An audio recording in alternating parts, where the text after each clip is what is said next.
Hi, I'm Lisa Andria, Transformation Life Coach. Welcome to the Ladies Who Leap podcast, where guests share their inspiring stories of leaping out of their comfort zone with confidence and power and into a life of purpose and fulfillment. Let's listen to their life-changing stories so that we can all learn how to gain the courage to take a leap of faith into a life that we love so that we can all be Ladies Who Leap. Let's get started.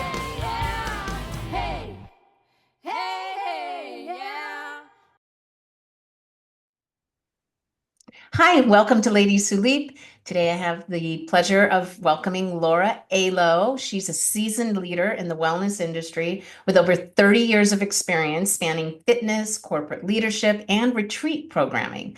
As the founder of LAYLO Wellness, she curates transformative retreats designed for high-achieving women seeking reconnection, renewal, and a deeper sense of purpose. Drawing from her extensive background in fitness education, leadership development, and global program implementation, Laura understands the challenges of balancing career, family, and personal well-being. Her focus on physical, mental, and social wellness is to support women in stepping away from daily demands to focus on what matters most. In addition to retreats, she offers online courses and speaks on wellness education for corporations and companies, delivering practical strategies to integrate well-being into demanding professional lives. I know all of you can relate to this.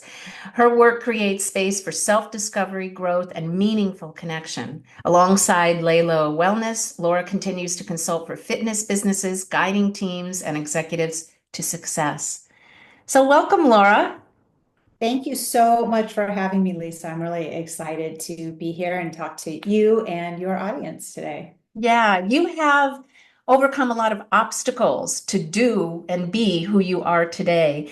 Can you share your story? Because I'm sure that it's going to inspire listeners to gain the courage to be as brave as you were in getting through these obstacles and becoming the person you are today. Yeah, it's been quite a journey. I think most of us start out our lives with what we think our pathway is going to be, and very few of us are still on the pathway that we thought that we were going to be on. And in my particular case, I started life in a loving but very, very religious family, and it was very clear in this particular religion that if you do not choose to follow that religion, they will disown you, essentially. So, as many of us have some people-pleasing tendencies, I continued down a path that followed this religion, even though I had some questions and concerns about some of the teachings, because without following that, I felt like I would lose everything. I would lose my family, my community. They're very much about staying sort of insulated from the rest of the world. Not that you're not in the world, going to school and things like that, but that is your community, is that group of people. And so in doing so, I did not go to college. I got married right out of high school and married somebody that was not a very nice person, and worked really, really hard to make that work for a very long time. And finally got to a point where I was honestly concerned for my life. I was concerned for my children, seeing this example, and had to make that decision to leave that marriage. And it was so much more than leaving a marriage. It was really having to leave behind my entire community because they did not accept divorce. That was not an acceptable thing to do. And so I had to make that choice.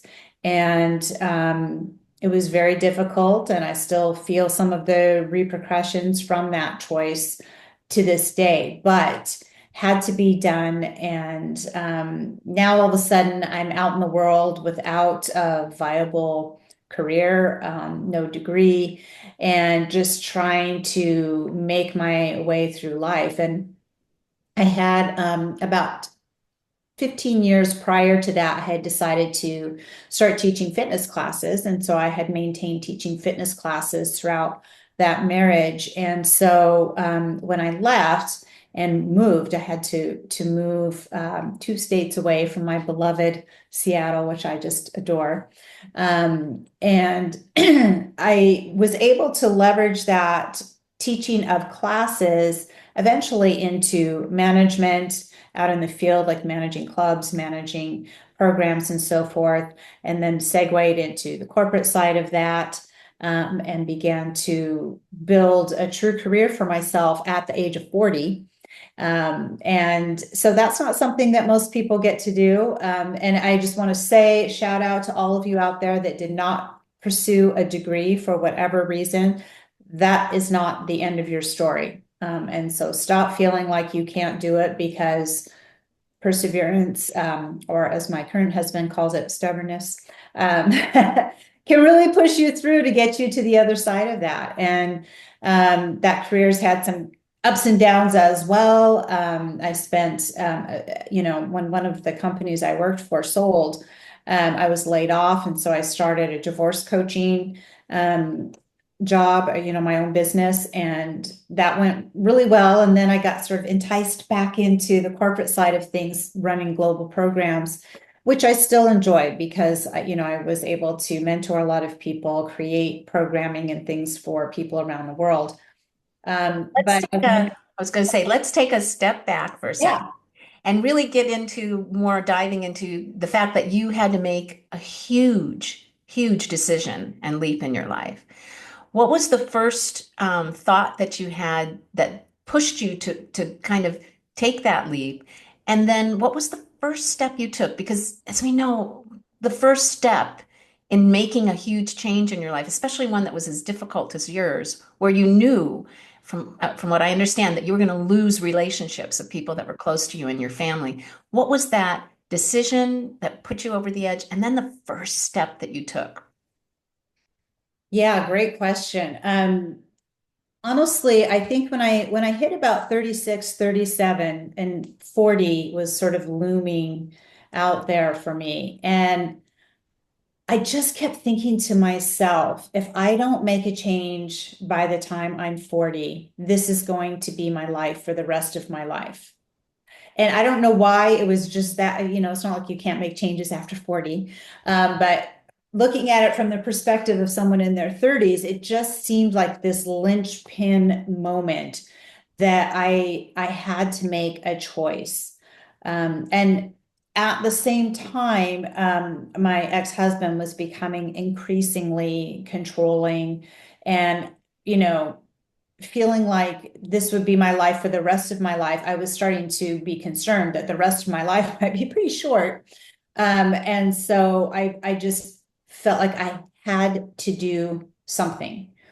Or else, it wasn't sustainable, the route that I was going down. So that was kind of the thought that pushed me over to making a decision. The second part of that, which was much harder than it sounds, was opening up and relying on very few small people that I knew, a small group of people that I knew that were outside of that religion. And that sounds like, well, if you want out of that, then why wouldn't that be a natural course of action? But you're taught repeatedly that anybody outside of the religion does not have your best interests at heart, does not care about you. And if they invest in you in any way, it's only because they want something from you. So having to open up to a few people that what I was facing and what I was struggling with was very, very difficult. And yet that allowed me to find some emotional and mental support from two people. Out of all the people I've known throughout my life, there were two. And then additionally, a couple of people that took some of my classes at the gym had a business across the street from the gym that I worked at, and they needed an office manager. And so they sort of took me in and gave me a job. And at that point in time, I'd been a full-time mom apart from teaching my fitness classes. So it was a whole new world, and they were very patient with me and taught me a lot of things. And it allowed me to have um, some stability in making that huge change in my life. So it was really just making that decision and then relying on some people that were I had been taught to be afraid of, essentially. Yeah. How nice to have someone give you that type of support, someone that you didn't know super close, and then having the trust in them, even though you've been indoctrinated to think that everybody was not there to help you, and giving the trust. That's huge. And I have to commend you for that because not everyone would be able to shed what they had been taught for so many years and give the trust into someone to be able to do that. And then having that job meant, right, you had some sense of financial stability so that you could take the actual step of getting out. And I'm Yeah. assuming the step itself was really, really difficult, but just having that job was very helpful in being able to take it. Mm-hmm. So let's talk about your beginnings in the fitness industry. It started when you were still in within that religious life, I guess, and your marriage. And then how did that experience of being in the fitness, well, and actually doing fitness classes lead to wanting to help other women to take a journey of literally honoring their body through fitness and having a deep sense of purpose? How did that transition happen? Well, it's interesting because it actually even started before I was in the fitness industry. I had to figure out some kind of job and when I was, a teenager, and I actually started as a hairdresser. And so people are like, I don't, what is the connection between being a hairdresser and being in the fitness industry? But for myself, I always felt really good if I was having a good hair day. And so I wanted to help other people have good hair days. And so that was a job that I could get that took minimal training. I didn't have to go to college, but something people always need, et cetera. And so that's where I started. And then I also was a hairdresser in the 80s. So it was a lot of perms, a lot of chemicals. People could smoke all the way through their their things. And so through their appointments. So I became a little bit disenchanted with that job and discovered, plus I could give them the most fabulous hair ever, but the hair grows in 6 weeks. They needed it again. So I had a friend that was within the religion that taught fitness classes. And she said, why don't you do this? Because then you can, work and you get paid fairly decently. Childcare is free while you're there. You don't have to spend a lot of time away from the family. So that was sort of how I started in it. And it carried me through that same I want people to feel good in their own skin, whether it's having a good hair day or at a deeper level in their own bodies. And as I started doing it, I kind of started it for myself, but I started having people come up to me and talk to me about how empowered they felt when they started feeling better, how they were able to do things that they hadn't previously been able to do. And I started to really tap into that feeling of how at more than a physical or just a physical level, that fitness really helps people gain strength, mental strength, as well as physical strength. And that was sort of what really lit that fire for me to continue on in the industry and take it as far as I could. So being an entrepreneur, as we both know, is a rough road. Um, and and so going from working for other folks and then having your own, business, the LAYLO Wellness. How have you had your share of kind of shifting? We talked a little bit about how you shifted focus, whether it be in name, what you use in naming what you do, but there were lessons that you learned that maybe things that didn't work. How can you talk to how you dealt with learning and how to change and shift with kind of grace through that entrepreneur journey? I think for me, there were a couple of things really involved. It's about number one, I'm bossy and I like to own being bossy. And I don't think there's anything wrong when people say you're bossy. I'm like, that's right. And to me, it wasn't so much about wanting to control other people. It's just that I always have ideas running in my head, and I'm one of the few people that will speak those ideas out loud. A lot of people have ideas, but they don't want to say them out loud. And so that's how you end up looking and sounding kind of bossy, is just because you're willing to open your mouth. And so for me, as we came through the pandemic and my career was coming to a close as a leader in the fitness industry, I had to decide at the age of 57, do I really want to start working for another company and kind of start that whole journey over again? Or do I want to dive back into being an entrepreneur? Because I had done it before and sort of kept a baseline of that even while I was working. And I just decided that now's the time. I just really need to dive into what I always called my retirement business, which is wellness and wellness retreats. And I think the biggest lesson that you can learn as you start down this road is it's very lonely, but you're not actually alone. You've got to reach out to other people. And I really think one of the biggest keys is reaching out to people that are not in your same industry, other entrepreneurs that are in a different industry, because it's very easy to get sort of myopic in what it is that you're doing, and you see everything from the perspective of your industry. But having some outside views on what you are doing is really critical in helping you get a more well-rounded view of your industry, what appeals to people, what doesn't appeal to people. The wellness industry has a reputation sometimes being very woo-woo, and that doesn't really appeal to everybody, which, I think that sometimes people are shocked. They're like, doesn't everybody want to hear all about their chakras? No, some of them don't. They're not interested in that, but that doesn't mean they're not interested in their health and wellness.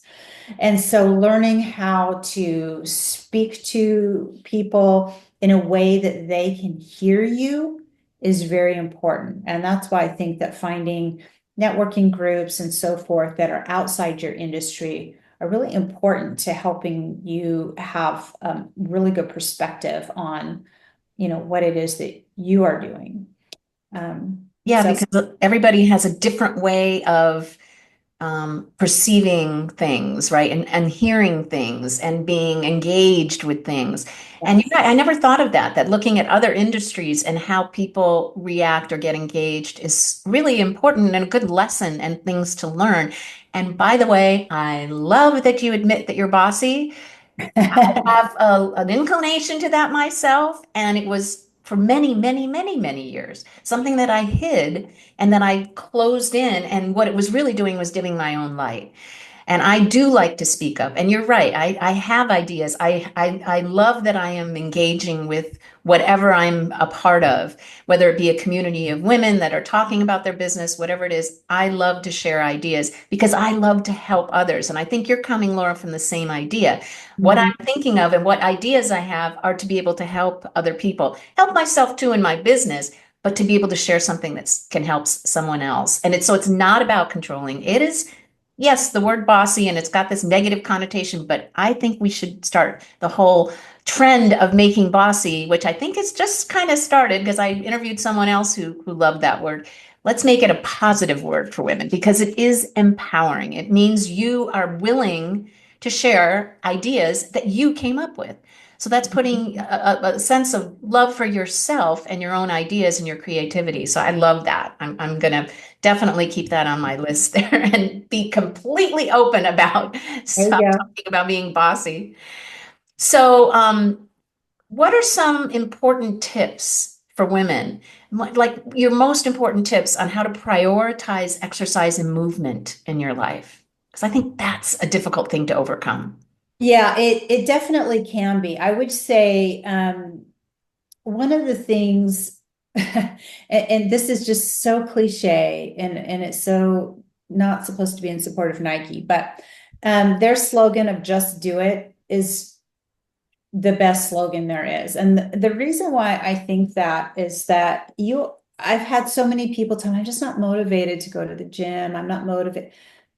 Neither am I sometimes. Neither are a lot of the people that are regular exercisers, regular, partakers of various wellness activities. They don't always feel like doing it. That's not the point. You can't wait to be motivated. Motivation typically comes to you after you start. So you really have to find some discipline. And I think the key is to find something that you love doing, or at the very least that you can tolerate. So if you really, really hate the treadmill, don't go on the treadmill. Do something else. There are so many things that you can do to move your body. I think that's really important. It's very important to be reasonable with your expectations of what you will do. Not what you can do, but what you will do. And this is why so many New Year's resolutions fail, is that people start out with this, I'm going to go to the gym every day and I'm going to cut my calories down to 1,500 a day. And, blah, blah, blah. And they make it impossible for themselves because the leap is way too large. And if you just take off some little, bite-sized chunks, maybe you enjoy walking, or your dog needs to go for a walk.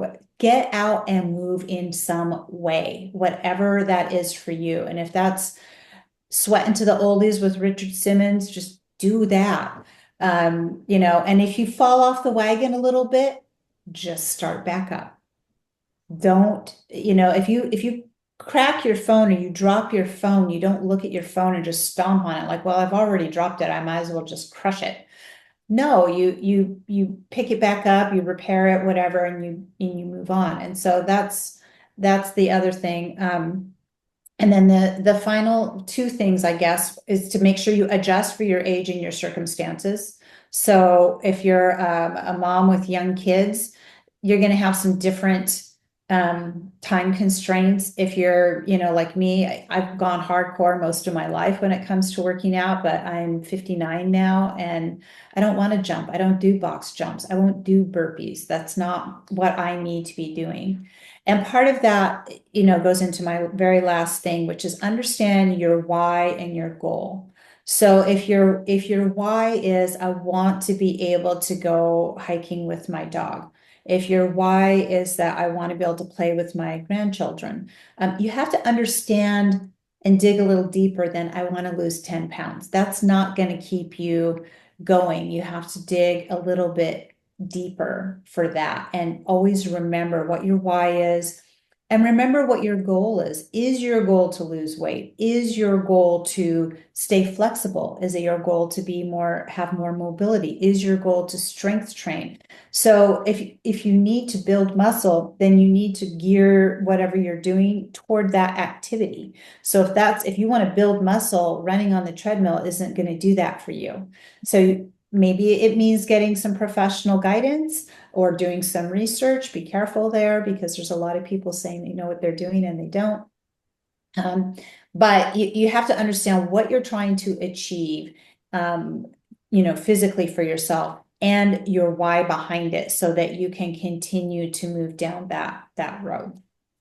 Yeah, that's a lot to do with someone's purpose, right? What is your purpose for working out? I know I am challenged just recently because my business is growing and I'm getting busy, and that doing yoga out where I live, there's beautiful yoga on the bluff and it's outside. Doing that and setting that time aside every day has become difficult. So I need to reprioritize myself, even in the midst of being really busy. And I don't know if you have, I mean, putting it in my calendar probably, is that the best way to handle that? Just putting it in your calendar and honoring that time? That's definitely one way. I think another way that's really, really important, and this was a big mind shift for me personally, and that is you don't have to work out for an hour. And a lot of us have this like, I need to go to class for an hour. I need to work out for an hour. I need to walk for an hour. No. Can you do 10 minutes? Can you move for 10 minutes, hard and strong, maybe once in the morning, once in the afternoon, once in the evening? Do those little 10-minute blocks. If I got 20 or 30 minutes, I can do 20 or 30 minutes, but I don't have an hour. That's okay. Again, it doesn't have to be an all or nothing proposition.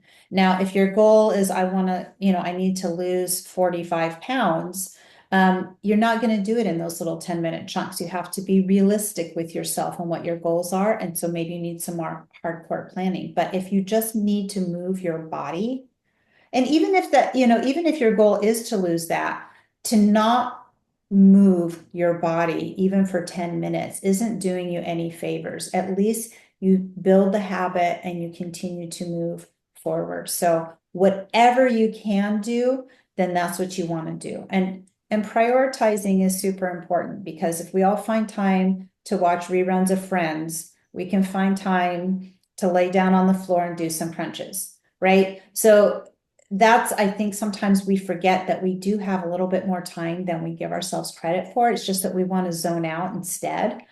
And so we have to kind of, okay, I can zone out here, or I can do something really positive for myself.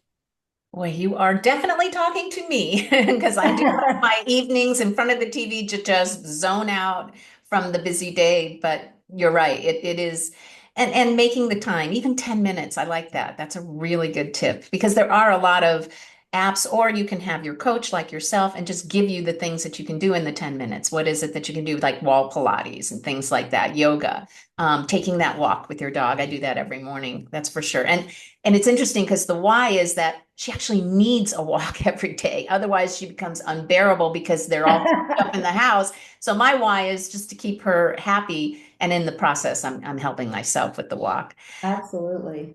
So I really appreciate sharing all this vulnerable information about your life and how you got to what you're doing. And I know that you have a lot of, like one of your specialties, one of the things that you really focus on is retreats. Can you give us an idea of what's coming up maybe for the next year? And I know that this is going to be in perpetuity, but what do you normally have in one year as far as offering of retreats and what they're about?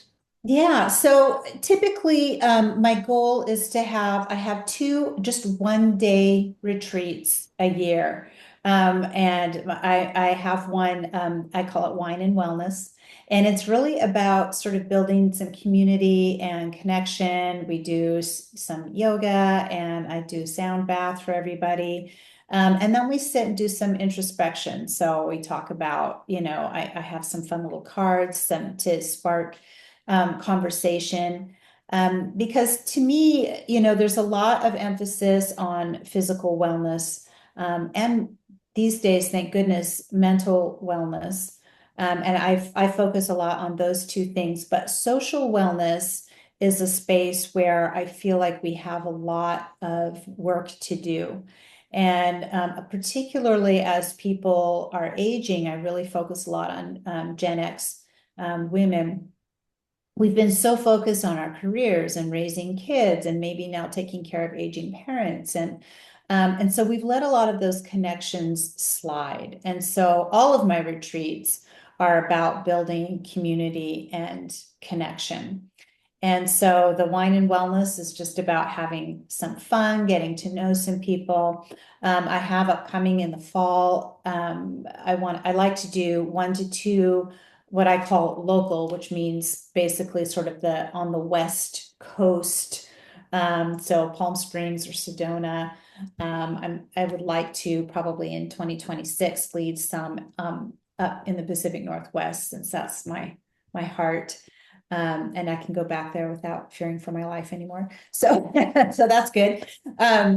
But those are a little bit longer, and we get to dive deeper into that connection and community. And I really like to tie in the idea of boundaries, setting boundaries, what that looks like, what it means. It doesn't mean what some people think that it means. They feel like walls, and that's not the same thing as boundaries. So we dive a bit deeper into that. And then one international retreat per year. So I'm targeting Africa for early 2026. And that, again, it's very much about community and connection and learning how to build some boundaries and build some inner strength and understanding how can I have boundaries? How can I balance out my job that I might love and taking care of my family, which I love, and my, spouse, if you're happen to be married or in a relationship that I love. All these things that I love, I don't want to give them up, but I don't have any time left for me. And how do I find that balance in order to continue doing the things that I love to do? Because burnout doesn't always come from things you hate. It sometimes comes from doing so many things that you love. So learning how to kind of set some of those boundaries, how to carve out time for yourself. What does that look like? What does it mean? Because what it means for you might mean something different than what that means for me. So that's really the focus of all of my retreats, are some physical and mental health and social connection. That's the driving force behind each one of them. It's just that we get to go a little bit deeper the longer that we go, and I like to use the location that I'm hosting a retreat in, particularly these longer ones, as a teaching tool alongside what we're doing, because that's when the real transformation happens. I think travel is very transformative. It opens us up to new perspectives and helps us open up a little bit more for transformation in our lives when we're really sort of outside of what we're used to. Yeah, I love that. And retreat is something that I've been, it's on my bucket list to start doing also. And I love the idea of social connection, social community. I Mhm. think that as women, we need to almost give each other permission to focus on ourselves. And with those types of things, like the retreats, like what you're talking about, just having a community, even getting together online with like-minded women or other women that are going through the same things as you is so important, because you can say to each other, give yourself some time, focus on yourself. What do you want? What do Mhm. you want out of life? Yes, you can love and give to everyone else, but you need to remember about yourself. That whole thing about putting your mask on first, right? It's so true, and it's important to be mentally healthy in your own right, in your own unique way, in order Mhm. to help others and move on with your life with clarity and fulfillment and happiness and joy, which is all everything that we're striving for, right? Yes. So I do ask all of my guests to bring their favorite quote, mantra, or positive affirmation. I know sometimes there's several that that you use every day, so you can share whatever you would like. But I know that at least one of them, when you speak and say this, will affect. If we've actually motivated anyone that's listening, even one person, and we've done our job. So, what would you like to share with us today? The first one that I wanted to share, so I know I had a really hard time narrowing this down, but there are three, and the first two of them are short. So the first one is, you're free to choose, but you're not free from the consequences of your choice. And the reason why I really like that quote, there are two aspects of it. One is just the idea of choice, because I very frequently have people tell me that they don't have a choice. And I lived that life for many years where I felt like I didn't have a choice. I have to, maintain in this religion, because I don't have a choice. But the truth was, I just didn't like what the consequences would be if I made the choice. And that is something we all have to come to terms with. Sometimes we always have a choice. It's very rare when you absolutely have no choice in something. Very, very rare. But a lot of the times we just don't like what's going to result from that choice, and we have to be willing to move through those consequences if we want to get to where we really want to be. So, I'm not an optimist, I'm not a pessimist, I'm a realist. And I think that that is something that's very, very real, is that we all can make choices. There will be consequences and accountability for it. And so you have to weigh out, if I make these choices, and these consequences occur, I have to be ready for that. So that's the first one. The second one is, and I like this one, is it's not what you say out of your mouth that determines your life. It's what you whisper to yourself that has the most power. Oh, that's very powerful. That's your inner dialogue, which Yes. is very, I mean, that's your unconscious mind. And it's always talking to you, Hmm. always. And so, one of the most powerful things that I learned in yoga and through meditation is you have to choose your thoughts. And that is really challenging. It's far more challenging than we think it is because we've built an identity frequently around whatever those thoughts are, and they may or may not be true. And a lot of times they're pretty negative. I'm not good enough. I'm not smart enough. I'm not pretty enough. I'm not educated enough. I'm not enough, is really what a lot of that boils down to. And most of it's not true. So we really have to still our minds and listen to what those thoughts are so that we can say, oh, no, you need to go and self-select those thoughts. So every yoga class that I teach, we spend about 5 minutes just reconnecting with our body, but also paying attention to our thoughts because we ignore these things throughout the day. And in the background, it's constantly, na, na, na, na, na, na, and it affects what we do. And it's something I struggle with still to this day, but I, try to bring awareness. And then my final quote, very short: trust, but verify. And that one comes from a background of trusting people too much, and not really verifying what they were telling me was true. So Mm. that's a little Ronald Reagan quote. And so you can take that for what it is. But I think that that's a critical thing that my tendency used to be to just automatically trust people. Then I shifted to automatically distrusting people. And I'm like, no, I need to have a middle ground. And so it's okay to give someone your trust, but you need to ensure that the route that they're taking you down is true. Mm.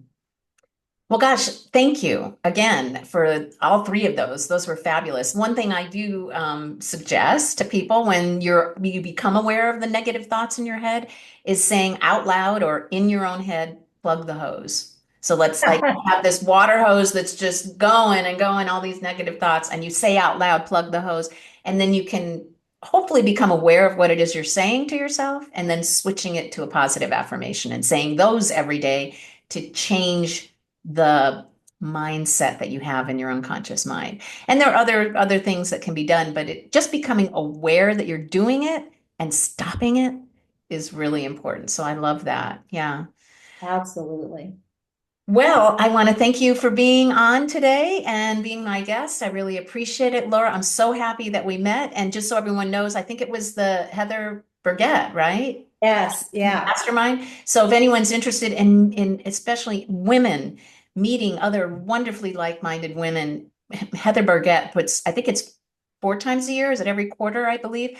She Mhm. has these online masterminds, and there are a lot of women and a lot of opportunities to meet really great people. And that's how I met Laura, and I'm just happy that I did. So she could share her wisdom on my podcast. I'm so happy to be here. And I love those networking opportunities because you do, again, as an entrepreneur, it feels like this lonely road, but then you get onto, one of these, whether it's a podcast or a networking event, and you start to see that you're not alone. And there are a lot of other women from all different backgrounds working toward whatever goal it is that they're trying to achieve. And it's just so powerful.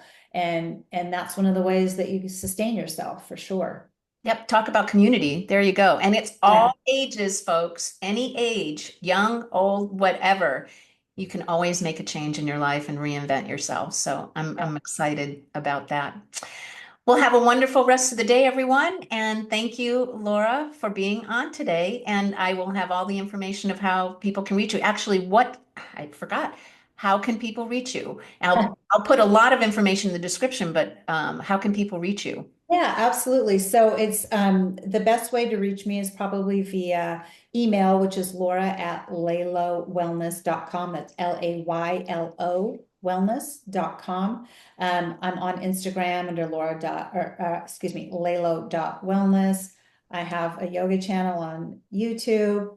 And of course, I have a website, laylowellness.com, where you can learn more about the retreats. I have a couple of online courses. One's focused on connection and community. One is focused on soul-centered business basics. So people that are looking to start a career, and you have this amazing, desire to help people, and but you don't know very much about how to start a business.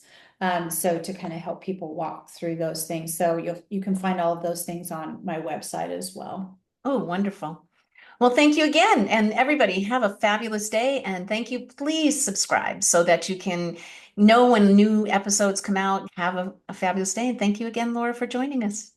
Thank you so much, Lisa. Have a great one. Thanks so much for listening or watching. Please subscribe to the Ladies Who Leap podcast to be notified of new episodes. And I would love to hear from you. Let me know what works, what doesn't, and if you have a story to tell, please reach out. Come join the Leap community at the Ladies Who Leap Club Facebook group. Remember, leaping out of your comfort zone is where the growth happens.